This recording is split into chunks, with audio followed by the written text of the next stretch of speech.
Halo teman-teman, jumpa lagi.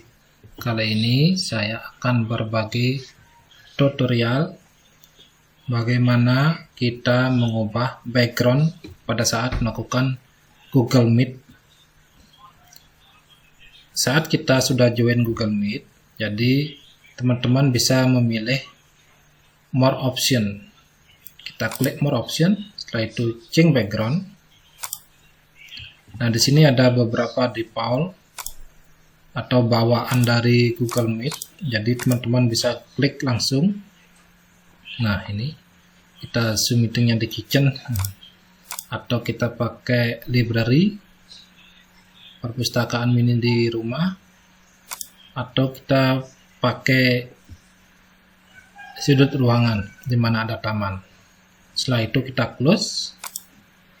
Oke, and done. Terima kasih.